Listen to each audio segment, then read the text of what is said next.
तो आउ गोटे ब्लॉग को स्वागत। आज आम गाँव गजलक्ष्मी बसुँच ये पिला माने भोजी करके खाऊले। आज की माने दशहरा दिन बसते आज की होगला 3 दिन ये चलती भोजी भात टेंट भोजी भात चलती।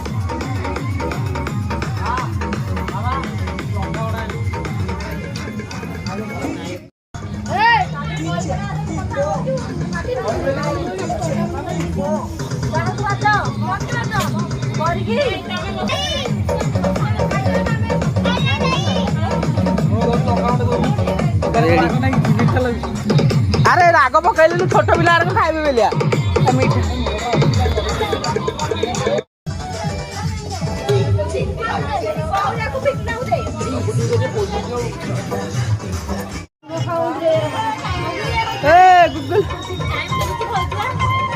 छाड़ूनी चिकेन नाच गीत भोजी भात सब देखिले। जदि वीडियो भल लगी लाइक कमेंट सब्सक्राइब करेंगे।